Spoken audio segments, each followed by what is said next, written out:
الإسلام ومجدنا بطريق الصحابة والأولياء الكرام.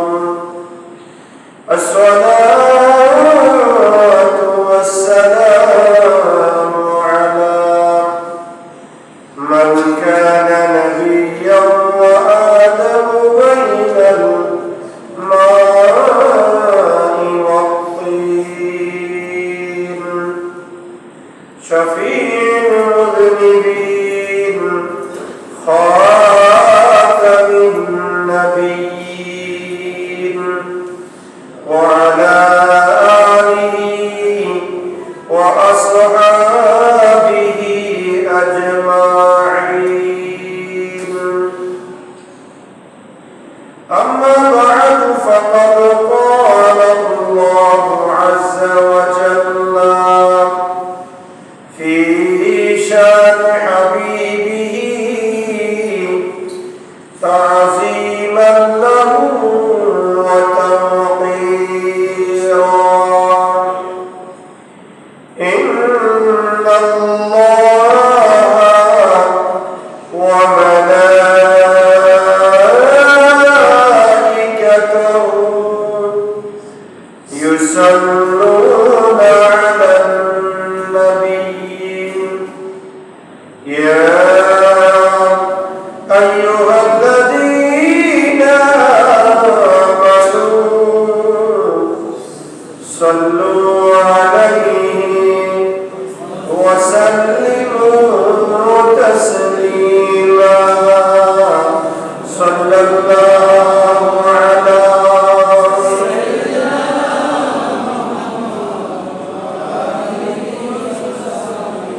صلى الله على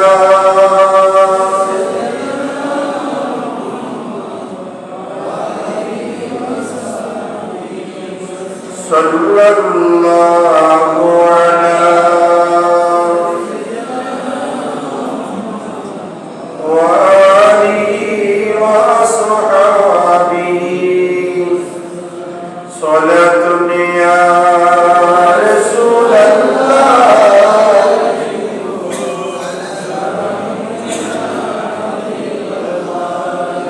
صلاة يا رسول الله،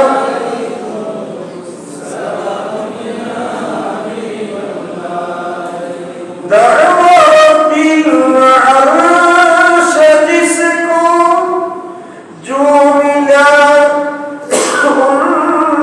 سيلا، بكتی ہے کونین میں نعمت رسول اللہ کی صلاۃ یا رسول اللہ،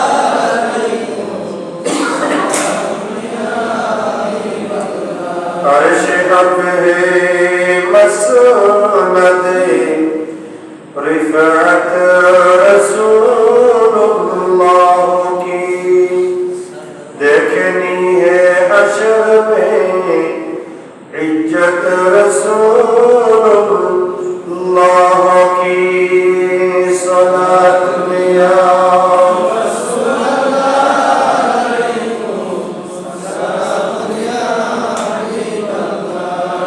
سورج الٹے پاؤں بن کے چاند اشارے چے ہو چاک،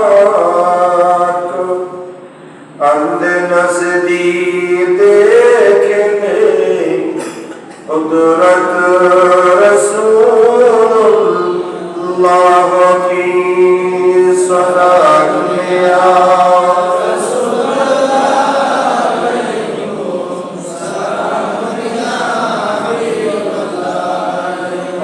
من الشيطان الرجيم. بسم الله الرحمن الرحيم.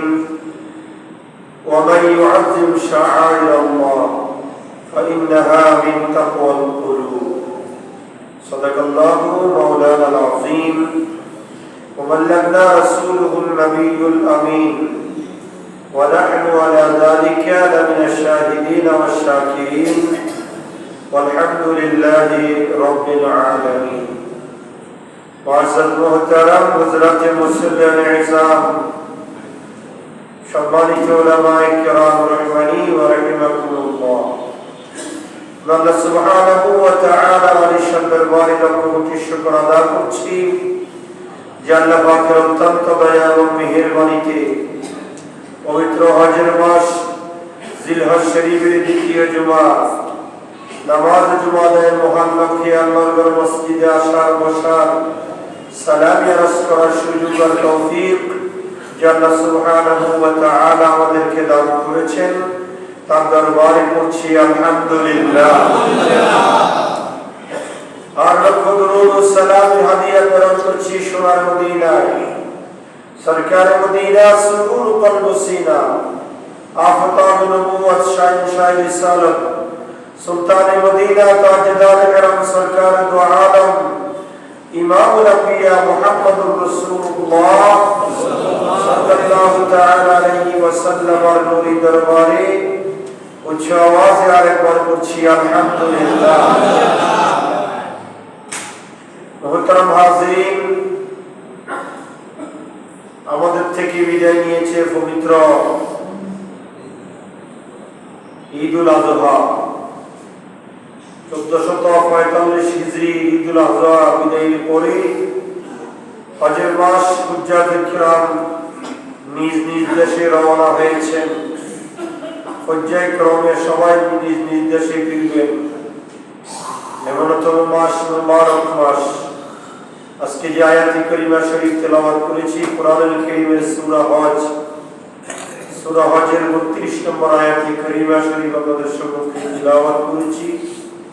এই আয়াতে কারিমার আলোকে আমরা মুখতাসার আলোচনা করব বিমাশিয়াতিল্লাহ বিইজনিল্লাহ ওয়া মা তাওফীকি আল্লাহ সুবহানাহু ওয়া তাআলা তার বান্দাদেরকে তাকওয়া অর্জনের, খোদাভীতি অর্জনের, আল্লাহ ওয়ালা হওয়ার বিভিন্ন মাধ্যম দিয়েছেন। সুবহানাল্লাহ। বিভিন্ন মাধ্যম অবলম্বন করে, অনুসরণ করে, অনুকরণ করে বান্দা আল্লাহ ওয়ালা হবে, আল্লাহর নেককার বান্দাদের অন্তর্ভুক্ত হবে। এই জন্য আল্লাহ রাব্বুল আলামিন হাকামুল হাকিমি বিভিন্ন উসিলা দিয়েছেন। সূরা হজের 32 নম্বর আয়াতে কারিমায় আল্লাহ সুবহানাহু ওয়া তাআলা ইরশাদ করেছেন, ওয়ামান ইউআযযিম শাআইরাল্লাহ, যারা আল্লাহর নির্দেশনাবলীকে তাআযীম করবে, সম্মান করবে, ফাইন্নাহা মিন তাকওয়াল কুলুব, বুঝা যাবে ওই বান্দার অন্তরে আল্লাহর তাকওয়াই খোদাভীতি আছে। বলুন সুবহানাল্লাহ। আল্লাহর ভয় ওই বান্দার অন্তরে আছে যে বান্দা আল্লাহর নির্দেশনাবলীকে কি করে? সম্মান করে। আল্লাহর নির্দেশনাবলীকে ওই ব্যক্তি সম্মান করবে যে আল্লাহওয়ালা, যে ঈমানদার, যে মুসলমান, যার অন্তরে জাহান্নামের ভয় আছে, আল্লাহর প্রেম ভালোবাসা আছে, নবীর ইশক প্রেম মহব্বত যার অন্তরে আছে, সে আল্লাহর নির্দেশনাবলীকে সম্মান করবে। সুবহানাল্লাহ। অপর আয়াতের মধ্যে আল্লাহ সুবহানাহু ওয়া তাআলা একই সূরার মধ্যে ইরশাদ করেছেন, ওমান ইউআযযিম হুরুমাতিল্লাহ ফাহুয়া খায়রুল লাহু ইনদা রাব্বিহি ওয়া ইল্লাত তাকুমুল আনআম ইল্লা মা ইউতলা আলাইকুম ফাজতানিবুর রিজসা মিনাল আওসানি ওয়াজতানিবু কাওলাস সু। তারাই আল্লাহর নির্দেশনাবলীকে সম্মান করবে, ইহতিরাম করবে, মিথ্যা কথা থেকে দূরে থাকবে, ফাহিশা কাজ থেকে মুক্তি খুঁজা, যাবতীয় শিরিক বেদাত থেকে নিজেকে মুক্ত রাখবে, যারা আল্লাহর নির্দেশনাবলীকে সম্মান করবে। এই আল্লাহর নির্দেশনাবলী কি? হযরত আব্দুল হক মুহাদ্দিস দেহলভী রাহমাতুল্লাহ আলাইহি, যিনি ভারতবর্ষের প্রসিদ্ধ মুহাদ্দিস ছিলেন, হযরত আব্দুল হক মুহাদ্দিস দেহলভী রাহমাতুল্লাহ আলাইহি, তিনি বলেছেন শাআইরুল্লাহ হচ্ছে 3 প্রকার। সুবহানাল্লাহ। কয় প্রকার? আল্লাহর নিদর্শন কয় প্রকার? 3 প্রকার আল্লাহর নিদর্শন বলা হয়েছে। এক হচ্ছে কিতাবুল্লাহ, আল্লাহর এই কিতাব কোরআন হাকিম হচ্ছে আল্লাহর নিদর্শন। আল্লাহর কিতাব হচ্ছে আল্লাহ পাওয়ার মাধ্যম। আল্লাহর কিতাবের মধ্য দিয়ে মানুষ আল্লাহর নৈকট্য লাভ করবে, আল্লাহর নিকটে যাবে, আল্লাহর বন্ধু বনবে। এই জন্য আল্লাহর যতগুলো নিদর্শনাবলী রয়েছে সব নিদর্শনাবলীর অন্যতম নিদর্শন হচ্ছে আল্লাহর কোরআন। একটা হচ্ছে কিতাবুল্লাহ, আরেকটা হচ্ছে বাইতুল্লাহ আল্লাহর ঘর, আরেকটা হচ্ছে রাসূলুল্লাহ আল্লাহর রাসূল আম্বিয়া আলাইহিস সালাম। এই তিন ধরনের বস্তু, এই তিন ধরনের ব্যক্তি। একটা হচ্ছে কিতাবুল্লাহ আল্লাহর কিতাব, এটা হচ্ছে বস্তু। বাইতুল্লাহ আল্লাহর ঘর, এটা হচ্ছে বস্তু আল্লাহর ঘর। আর রাসূলুল্লাহ সমস্ত আম্বিয়া আলাইহিস সালাম। এই তিন ধরনের নিদর্শনাবলী যারা এগুলোকে সম্মান করবে, তাজিম করবে, তাদের অন্তরে আল্লাহর ভয়, আল্লাহর ভয়, প্রিয় নবীর মুহাব্বত, জাহান্নামের ভয়, জান্নাতের মুহাব্বত পয়দা হবে। সুবহানাল্লাহ। কিতাবুল্লাহ দ্বারা আল্লাহর সমস্ত ধর্মগ্রন্থগুলোকে বোঝানো হয়েছে। তাওরাত, জাবুর, ইনজিল, সহিফাগুলা, এগুলো হচ্ছে আল্লাহ পাকের নিদর্শন। এগুলোর মাধ্যমে বান্দা আল্লাহ পর্যন্ত বুঝতে পারবে, আল্লাহর নৈকট্য লাভ করতে পারবে। এটা হচ্ছে কিতাবুল্লাহ। আর বাইতুল্লাহ হচ্ছে আল্লাহর ঘর। আল্লাহর ঘর হচ্ছে আল্লাহ পাকের নিদর্শন। সুবহানাল্লাহ। মসজিদ সম্মানের জায়গা, তাজিমের জায়গা। পৃথিবীর জমিনে মসজিদের সমতুল্য এমন পবিত্র স্থান আরেকটা আছে নাকি? এই জন্য মসজিদকে আল্লাহর নিদর্শন বলা হয়েছে। সুবহানাল্লাহ। মসজিদ দেখলে অন্তরে ভয় আসে কার? আল্লাহর ভয় আসবে। মসজিদ দেখলে আল্লাহর প্রতি সম্মান, তাজিম, শ্রদ্ধাবোধ জাগ্রত হবে। এই জন্য বাইতুল্লাহ দ্বারা সমস্ত আল্লাহর মসজিদকে বোঝানো হয়েছে। খানায় কাবা থেকে শুরু করে আপনার আমার গ্রামগঞ্জে একেবারে ছোট সালের ঘর, সনের ঘর, টিনের ঘর, যে সমস্ত আল্লাহর ঘরগুলা, মসজিদগুলো আছে সবগুলো বাইতুল্লাহর অন্তর্ভুক্ত। সুবহানাল্লাহ। আর রাসূলুল্লাহ দ্বারা আল্লাহর নিদর্শন বলা হয়েছে। আদম সফিউল্লাহ থেকে আমার আপনার নবী মুহাম্মদুর রাসূলুল্লাহ সাল্লাল্লাহু আলাইহি ওয়াসাল্লাম পর্যন্ত লক্ষ লক্ষ নবী রাসূল পয়গম্বর আলাইহিস সালাম, তারা হচ্ছে আল্লাহ পাকের নিদর্শন। সুবহানাল্লাহ। এটা হচ্ছে আব্দুল্লাহ মুহাদ্দিস দেলবী রাহমাতুল্লাহ আলাইহি তার চিন্তা চেতনা থেকে শাআইরুল্লাহ নিদর্শনাবলীকে তিন ভাগ করেছেন।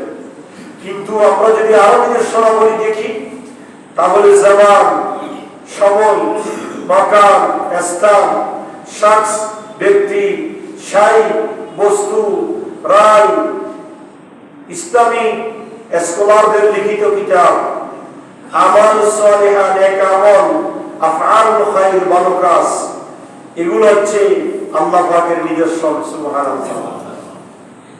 যেমন জামান, জামান মানে সময়। আমরা জানি আরবি মাস কয়টি? 12টি। এই 12টি আরবি মাস একটার চাইতে আরেকটার মর্যাদা, সম্মান আল্লাহ সুবহানাহু ওয়া তাআলার কাছে বেশি। কিন্তু এই 4টি মাসের, এই 12টি মাসের মধ্যে 4টি মাসকে আল্লাহ বেশি সম্মানিত বলেছেন। সুবহানাল্লাহ। একটা হচ্ছে রজবুল মুআজ্জম, আরেকটা হচ্ছে জিলকদ, জিলহজ, মুহররম। এই 4টা মাস হচ্ছে আশহুরুল হুরুম, অত্যন্ত সম্মানিত মাস।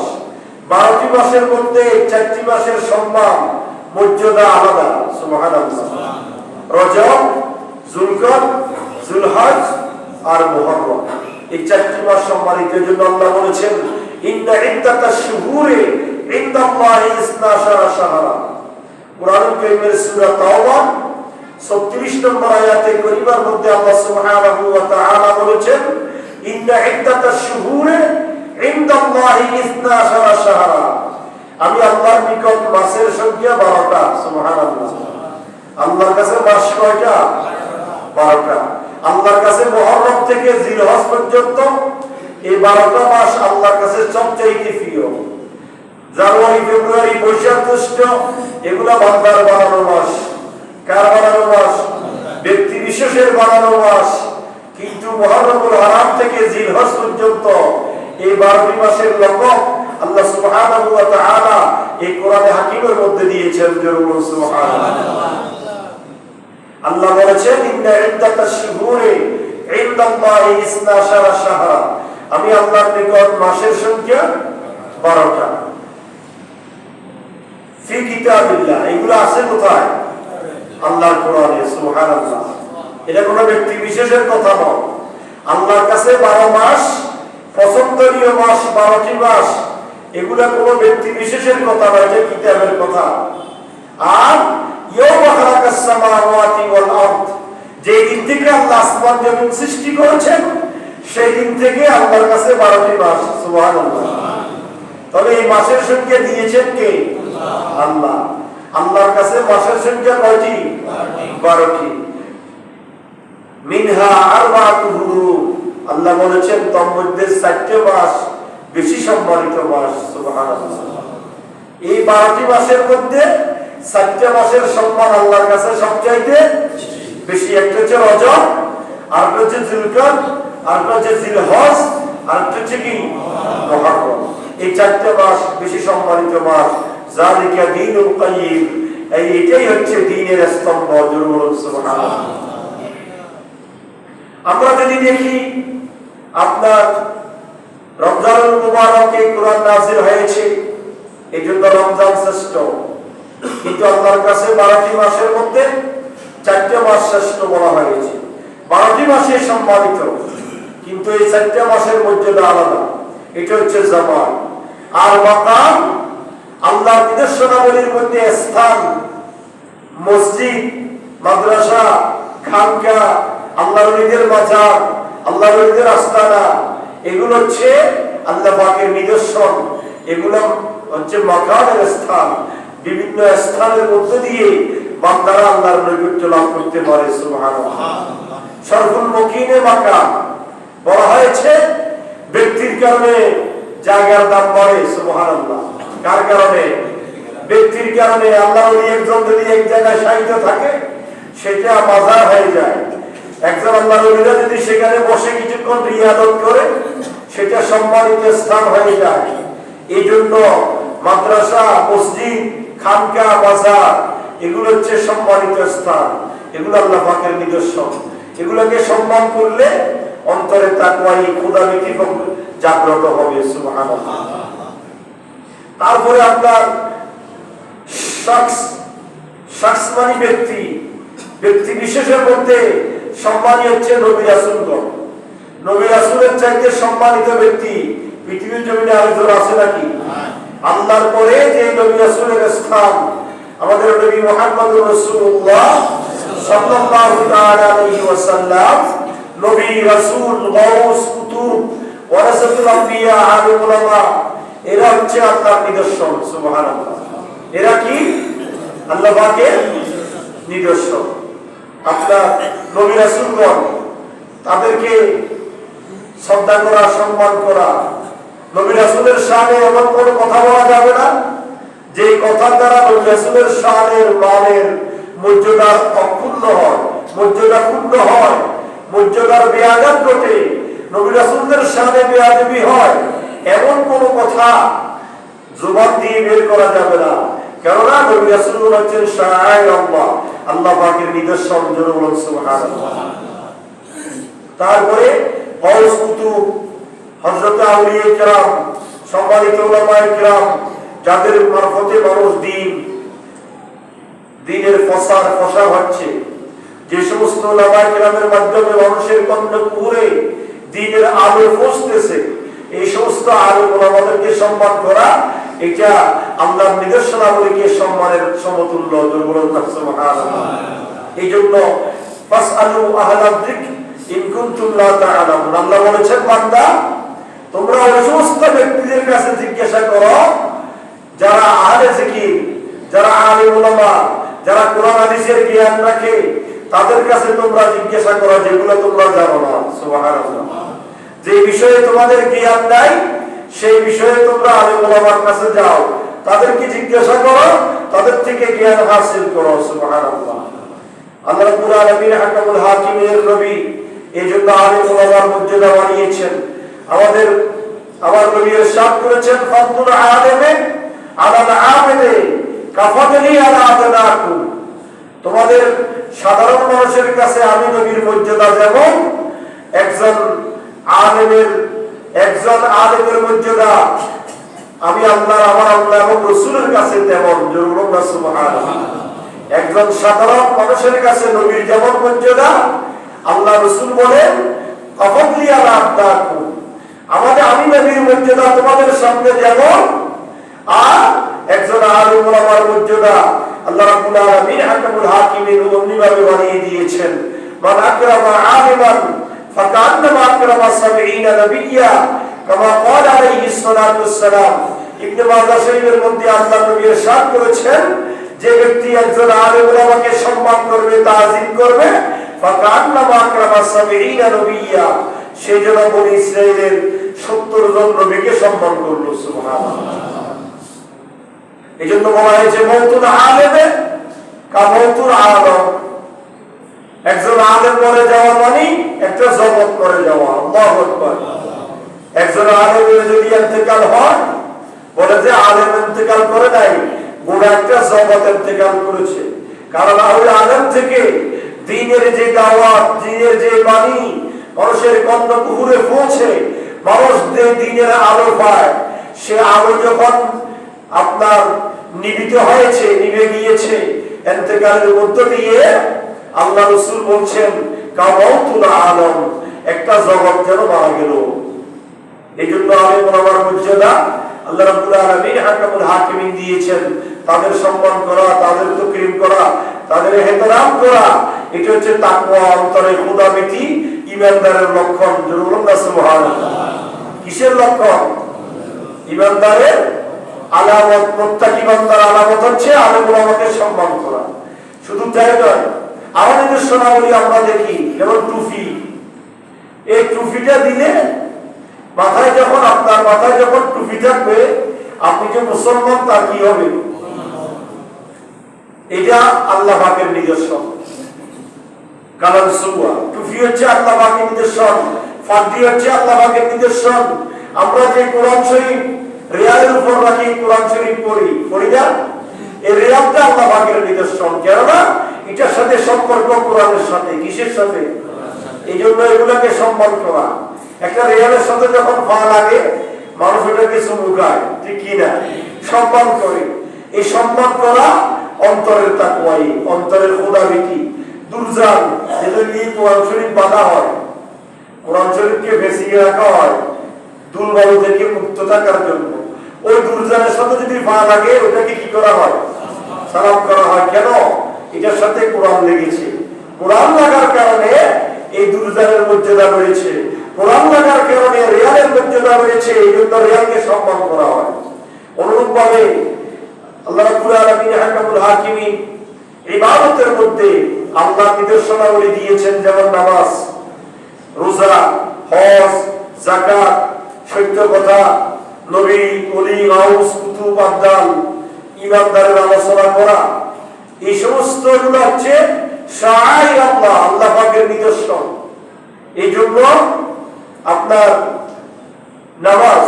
নামাজ যখন বান্দা পড়ে, আল্লাহ বলছেন ওয়াসজুদ ওয়াক্তারিব। সুবহানাল্লাহ বলেন না?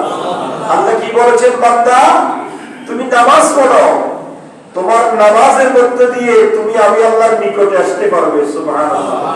বান্দা আল্লাহর নিকটে পৌঁছান, আল্লাহর নিকটে যাওয়ার যে সমস্ত মাধ্যম আছে, সেই সমস্ত মাধ্যমের অন্যতম মাধ্যম হচ্ছে বান্দা নামাজ আদায়ের মধ্য দিয়ে আল্লাহর নিকটে পৌঁছবে। সুবহানাল্লাহ। কিসের মাধ্যমে? নামাজের মাধ্যমে। ওয়াসজুদ ওয়াক্তারিব, বান্দা সিজদা দাও, সিজদার মাধ্যমে বান্দা আমি আল্লাহর নিকটে এসে যাও। তাহলে বুঝা গেল নামাজের মাধ্যমে, সিজদার মাধ্যমে বান্দা আল্লাহর নিকটে পৌঁছে। কার নিকটে? আল্লাহর নিকটে পৌঁছে যায়। এই জন্য আমাদেরকে সিজদা দিতে হবে কাকে? আল্লাহকে। আপনি যদি রোজা রাখেন, তাকে মানুষ সম্মান করে। কেন? সে আল্লাহর একটা ইবাদত পালন করতেছে, আল্লাহর একটা দাসত্ব গোলামি লিপ্তেছে, আল্লাহর গোলামির সাথে যার সম্পর্ক, তাকে যদি আপনি সম্মান করেন, তাহলে আপনার মর্যাদা বেড়ে যাবে, আপনার সম্মান বেড়ে যাবে। আপনার মুত্তাকি তাকওয়াই হওয়ার যে মাধ্যম আছে, সে মাধ্যমের বহিঃপ্রকাশ করবে। সুবহানাল্লাহ। অনুরূপভাবে সৎ কাজের আদেশ দেওয়া, অসৎ কাজের বাধা প্রদান করা, এটাও তাকওয়াই, এটাও তাকওয়ার অংশ। সৎ কাজের কি দেওয়া? আদেশ দেওয়া, অসৎ কাজ থেকে বাধা প্রদান করা। কিন্তু আমাদের সমাজে এটা নাই, উঠে গিয়েছে। যদিও উঠে যায়, কিন্তু এই তাকওয়ার বহিঃপ্রকাশ করবে, মুত্তাকি আল্লাহওয়ালা হওয়ার একমাত্র বহিঃপ্রকাশ হচ্ছে সৎ কাজের আদেশ দেওয়া, অসৎ কাজ থেকে বাধা প্রদান করা। আপনি যদি সৎ কাজের আদেশ দেন এবং কোন জায়গায় অসৎ কাজ, খারাপ কাজ হচ্ছে, সেটা থেকে যদি আপনি কাউকে বাধা প্রদান করেন, বুঝা যাবে আপনার অন্তরে তাকওয়াই, আল্লাহর ভয়, আল্লাহ ভীতি আপনার অন্তরে রয়েছে। অনুরূপভাবে কোন কিছু আপনার বিক্রয়ের ক্ষেত্রে ওজনে সঠিক দেওয়া, ওজনে কি দেওয়া? সঠিক দেওয়া। আপনার অন্তরে যে তাকওয়াই আছে, সেটার বহিঃপ্রকাশ করবে আপনি যদি ওজনে ঠিক মতো দেন। ওজনে যদি কম দেওয়া হয়, তাহলে বুঝা যাবে আপনার অন্তরে কি নাই? আল্লাহর ভয় নাই। প্রতিবেশীর হক, প্রতিবেশীকে তাজিম করা, প্রতিবেশীকে সম্মান করা, প্রতিবেশীর হক আদায় করা, প্রতিবেশী যদি দুঃখে থাকে তার সেবা করা, অসুস্থ হলে তার খেদমত করা, আঞ্জাম দেওয়া, প্রতিবেশীর চলাফেরার রাস্তায় অহেতুক বস্তু, ময়লা আবর্জনা ফেলে রাস্তা নষ্ট করে দেওয়া, এটা কি প্রতিবেশীর হক? কথা বলেন। এটার দ্বারা প্রতিবেশীকে কি দেওয়া হয়? কষ্ট দেওয়া হয়। এই প্রতিবেশীকে কষ্ট দেওয়া থেকে যে ব্যক্তি মুক্তি থাকবে, বুঝা যাবে তার অন্তরে তাকওয়াই আছে। সুবহানাল্লাহ। শুধু তাই নয়, যাদের অন্তরে আল্লাহর ভয় থাকবে, তারা মা বাবাকে সম্মান করবে, মা বাবার খেদমত করবে, মা বাবাকে শ্রদ্ধা করবে, মা বাবাকে সম্মান করবে, মা বাবার সামনে উচ্চ আওয়াজে কথা বলবে না। যাদের অন্তরে খোদা ভীতি থাকবে, তারা মা বাবার খেদমতের মধ্যে দিয়ে নিজের জীবন অতিবাহিত করবে। সুবহানাল্লাহ। স্বামী স্ত্রীর হক, আমরা অনেকে আছি স্ত্রীর উপর নির্যাতন করি, স্ত্রীকে মারধর করি। আপনি নাসরাত বাইরে কাজ করিয়েছেন, বাসায় আসি দিলেন বড় ভাই, আপনার মেজাজ সবসময় গরম থাকে, স্ত্রীর সামনে সুন্দর আচরণ করতে পারেন না, এমনও পুরুষ আছে না? নেই? আপনার পরিবারের সমাজে হাজি সাহেব, গাজী সাহেব, নামাজি সাহেব, মুসল্লি সাহেব সব ঠিক আছে, কিন্তু ঘরের ভিতরে শান্তি নাই, এমনও মানুষ আছে না? নাই? কিন্তু ওইটা হচ্ছে আপনার তাকওয়ার খেলাফ। আল্লাহ রাসূল সাল্লাল্লাহু আলাইহি ওয়াসাল্লাম বলেছেন, যে ওই ব্যক্তি হচ্ছে আল্লাহওয়ালা, ওই ব্যক্তি হচ্ছে নেককার, ওই ব্যক্তি জান্নাতি, যে ব্যক্তি তার স্ত্রীদের কাছে সম্মানী, ভালো, দামি, স্ত্রীদেরকে তাজিম করে, সম্মান করে, স্ত্রীর হক আদায় করে, স্ত্রীর সাথে অহেতুক ঝগড়া করে না, মারধর করে না, ওই ব্যক্তি হচ্ছে আল্লাহর কাছে প্রিয়। সুবহানাল্লাহ। এবং আল্লাহ রাসূল এই কথা বলার পরে আল্লাহ রাসূল এই কথা বলেছেন, আমিও আমার স্ত্রীদের কাছে প্রিয়। সুবহানাল্লাহ। আল্লাহ রাসূল সাল্লাল্লাহু আলাইহি ওয়াসাল্লাম 11টা স্ত্রী, মতান্তরে 9টা স্ত্রী পরিচালনা করেছেন। কয়টা? কোন রেকর্ড নাই, কোন সাহাবায়ে কেরাম বর্ণনা করতে পারে নাই যে রাসূল পাক স্ত্রীদেরকে মারধর করেছে, স্ত্রীদেরকে অন্যায়ভাবে আপনার জুলুম নির্যাতন করেছে। কিন্তু আমাদের সমাজে আমরা দেখতে পাই, শুনতে পাই, আমাদের সমাজে এই জিনিসটা খুব বেশি, সহজে স্ত্রীর উপর আঘাত করা যায়।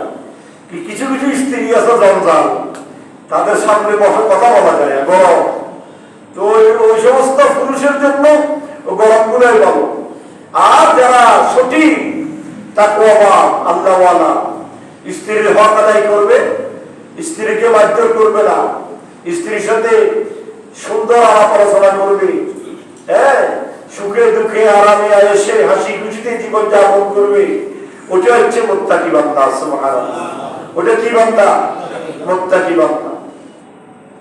তারপরে আপনার সত্য কথা বলা, এটা মুত্তাকির আলামত। সদা কি বলা? সত্য কথা বলা। আমরা কিন্তু কথায় কথায় মিথ্যা বলি, দরকার নাই। যেখানে যান বাঁচানো ফরজ, ওই যান চলে যাচ্ছে অথবা কোনো বিপদের, বড় ধরনের বিপদের সম্মুখীন হচ্ছেন, তখন আপনি একটু কথায় ঘুরে বলতে পারেন। কিন্তু সাধারণভাবে কথায় কথায় মিথ্যা বলা, এটা হচ্ছে মুনাফিকের আলামত। কিসের আলামত? মুনাফিকের আলামত। আর মিথ্যা না বলে জবানকে হেফাজত করা, এটা হচ্ছে মুত্তাকির আলামত। সুবহানাল্লাহ। কিসের আলামত? মুত্তাকি, আল্লাহর আলামত। আর জবানকে হেফাজত করা, এই জবান আল্লাহ রাব্বুল আলামিন আহকামুল হাকিমিন বলেছেন, মা মিন কাউলিন ইল্লা লাদাইহি রাকীবুন আতীদ। এমন কোন শব্দ নাই যে শব্দ তোমার জবান থেকে বের হতে দেরি ফেরেশতারা করতে দেরি করে না। সুবহানাল্লাহ। এই জন্য যে কোনো কথা জবান দিয়ে বের হতে সাবধান। এই জন্য বালাগাতের ভাষায় একটা কথা আছে, ইন্নাল বালাউ ইউকিলু বিল মানতিকি। যত রকমের বলা মুসিবত আসবে বান্দার উপর এই জবানের কারণে। যুরুবুল নাউজুবিল্লাহ। কিসের কারণে? জবানের কারণে। জবান দিয়ে মিথ্যা বলেন, মিথ্যা বললে আপনি গুনাহগার হচ্ছেন। জবান দিয়ে কাউকে গালিগালাজ করলেন, জবান দিয়ে কারো বদনামি করলেন, জবান দিয়ে কাউকে গীবত করলেন, জবান দিয়ে কাউকে কষ্ট দিলেন, এগুলো হচ্ছে আপনার মুনাফিকের চিহ্ন। এবং এগুলোর দ্বারা আপনি দুনিয়াতে কষ্ট পাবেন, আখিরাতে লাঞ্ছিত হবেন। আর যদি আপনি জবানকে হেফাজত করেন মিথ্যা বলা থেকে, গীবত শিকায়ত থেকে, ফরনিন্দা থেকে, ফরের সমালোচনা থেকে, এই জবানকে যদি আপনি হেফাজতে রাখতে পারি, তাহলে আমি হচ্ছি মুত্তাকি। সুবহানাল্লাহ। এগুলো হচ্ছে আল্লাহ পাকের নিদর্শন। আল্লাহ পাকের কি নিদর্শন? তাহলে আমরা জানলাম আল্লাহ পাকের যে সমস্ত নিদর্শনাবলী আছে সেগুলোকে সম্মান করা। আল্লাহর কিতাব, কোরআনুল কারীম, কোরআনুল কারীমকে যত বেশি পারেন সম্মান করবেন। শুধু হাতে নিয়ে চুমু খাওয়ার নাম সম্মান নয়, কোরআন মতে আমল করা। কোরআন মতে কি করা? কোরআনে বলেছেন নামাজ পড়ো, কোরআনে বলেছেন রোজা রাখো, কোরআনে বলেছেন হজ করো, কোরআনে বলেছেন যাকাত দাও, কোরআনে বলেছেন ওজনে সঠিক দাও, কোরআনে বলেছেন কারো সাথে অন্যায়ভাবে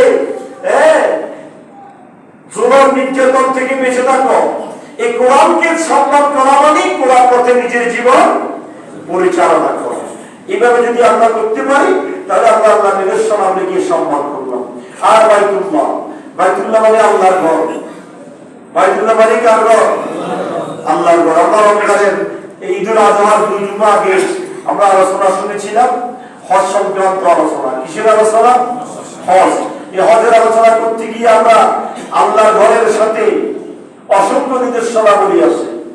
আল্লাহর ঘরের সাথে কি আছে? আল্লাহ বলেছেন, ইন্না আওয়ালা বাইতিন উদিয়া লিন-নাস লাল্লাযী বিবাক্কাতা মুবারাকান ওয়া হুদাল লিল আলামিন ফীহি আয়াতুন বায়্যিনাত মাকাম ইব্রাহিম। সুবহানাল্লাহ। আল্লাহ বলেছেন, আমার এই ঘর আমি ফেরেশতার মাধ্যমে নির্মাণ করাইছি। মানুষ এই ঘরে তাওয়াফ করবে, এই ঘরে হজ করবে, কিন্তু ফীহি আয়াতুন বায়্যিনাত, এই ঘরকে কেন্দ্র করে আমি আল্লাহ সুবহানাহু ওয়া তাআলা অসংখ্য নিদর্শনাবলী রেখে দিয়েছি। বলুন সুবহানাল্লাহ। আল্লাহর ঘরকে কেন্দ্র করে অসংখ্য কি আছে? নিদর্শন আছে। আল্লাহর ঘরকে কেন্দ্র করে প্রায় 17টা নিদর্শন। কয়টা? তার মধ্যে ফীহি আয়াতুন বায়্যিনাত আল্লাহ বহু বছর ব্যবহার করেছেন। আয়াতুন বায়্যিনাত অসংখ্য নিদর্শনাবলী আমি আল্লাহর এই ঘরকে কেন্দ্র করে রয়েছে। ফীহি মাকাম ইব্রাহিম, তার মধ্যে নাম্বার 1 হচ্ছে মাকামে ইব্রাহিম। ইব্রাহিম আলাইহিস সালামের পায়ের চিহ্ন সম্বলিত পাথর, এটা হচ্ছে আল্লাহ পাকের নিদর্শন। সুবহানাল্লাহ। ইনশাআল্লাহ আজিজ আমরা আগামী জুমা থেকে আল্লাহ পাকের যে সমস্ত খানায়ে কাবা কেন্দ্রিক যে সমস্ত আল্লাহ পাকের নিদর্শনাবলী রয়েছে সেই ব্যাপারে আমরা আলোচনা শুনবো। বিমাশিয়াতিল্লাহ বিইজনিল্লাহ ওয়া মা তাওফীক ইল্লা বিল্লাহ।